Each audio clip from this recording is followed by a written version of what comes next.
We've all heard of serial killers who've murdered many people. But for me, my experience with a serial killer is one that killed an entire town. No, not literally, but figuratively.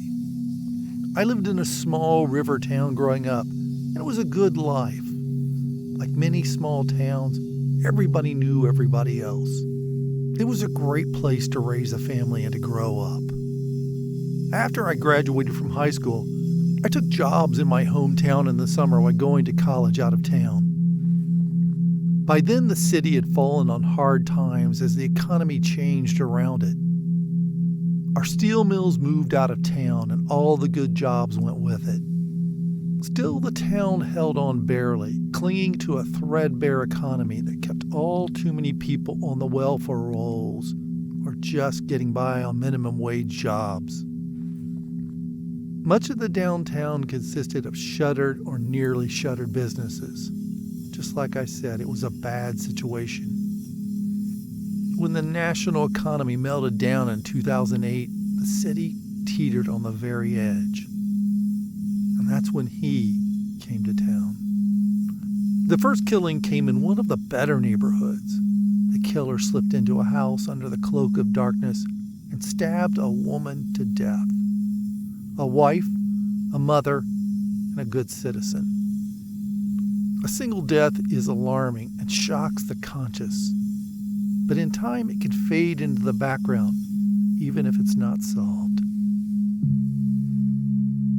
The next murder came in one of our poorer neighborhoods in town. The woman had been in her backyard drinking a beer and smoking a cigarette just to kill time. Or at least that's what the police said. The killer had slipped into her yard unseen and slit her throat from ear to ear. And that's when terror filled the hearts and thoughts of everyone in town. Who was the killer? Was it someone from out of town?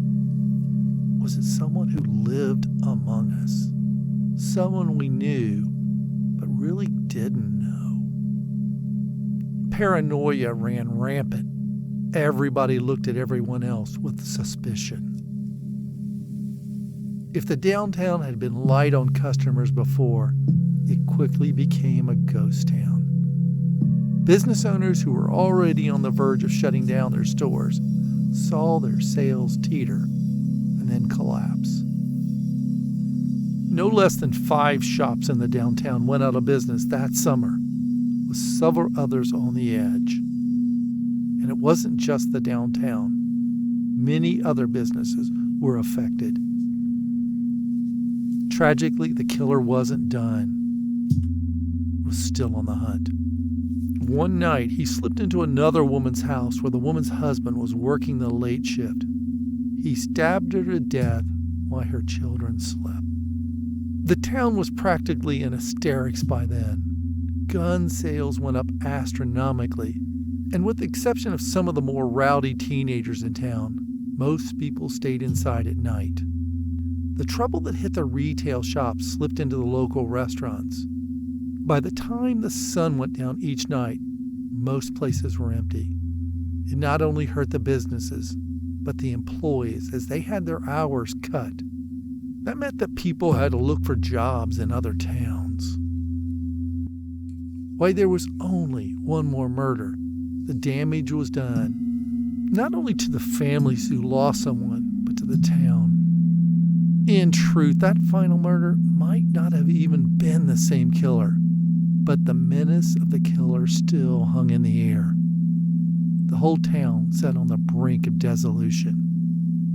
It took 5 more months with no more murders for people to finally take a full breath.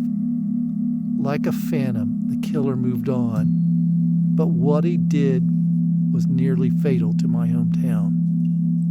Why 4 people were dead, my small town was in so many ways almost dead. Many of the businesses never recovered, and people left the town for more prosperous places. These days, the city is a mere ghost of itself. Tragically, the police never found the killer.